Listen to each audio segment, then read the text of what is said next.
Et si on doit expliquer de quoi il s'agit, quand le Rav Kook parle de Merachef, ce qui plane, il fait allusion à un principe kabbalistique qui est ce qu'on appelle la réparation de la brisure des vases.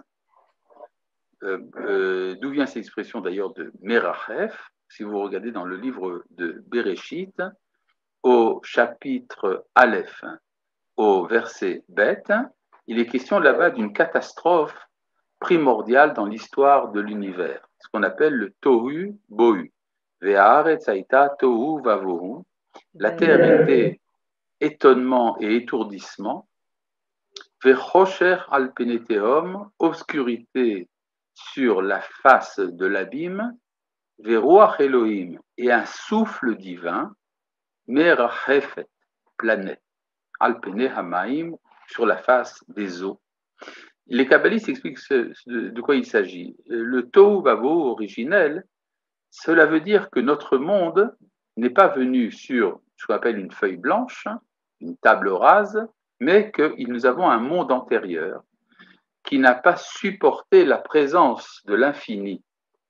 Et on peut dire, l'image qui est employée, c'est l'image d'une lumière qui a envahi des vases et que les vases n'ont pas pu supporter et donc ils ont éclaté en morceaux.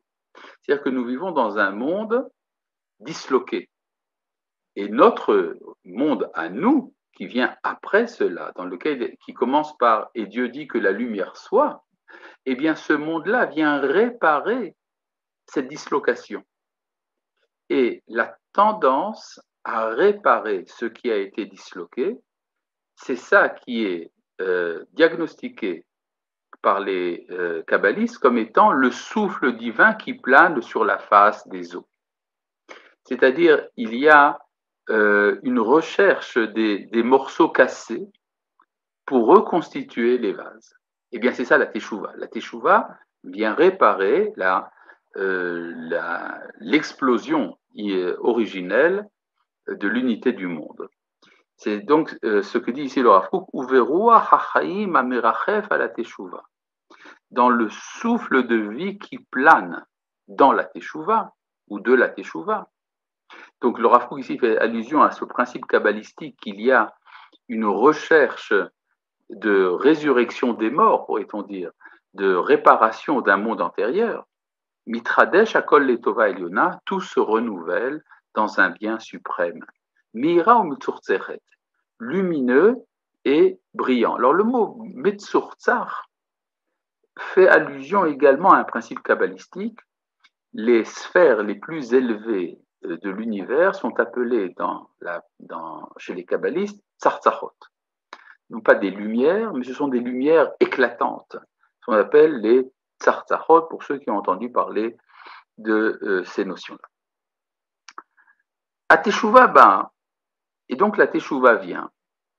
Mais à She'ifa, Misheifat Amitziut Kula, Liot Yoter Tova ou Mizukechet, Yoter Chasina ou Moula Mimashi. Alors là, on arrive déjà à un niveau plus simple.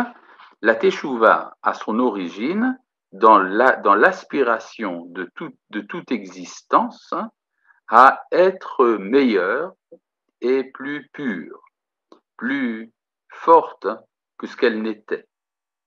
Betor Chefetz Ze, dans l'intériorité de cette volonté, Chavui Koach Chaim Shel Idgabrut al Amida Mugbelet Shel Havaya Ve'al Chulshotea, se cache une puissance de vie qui désire l'emporter sur les limitations de l'être et ses faiblesses. Bon, c'est un peu du chinois, nous allons traduire tout de suite en français. Ça veut dire que pour le Rav Kook, une des souffrances les plus profondes de l'être, c'est le fait d'être limité. Moi, je suis limité. Je suis limité par l'espace, le temps et mon être. L'espace. Lorsque je suis dans un lieu, je ne suis pas dans un autre lieu. C'est une limitation. Je voudrais bien être partout à la fois, mais c'est impossible.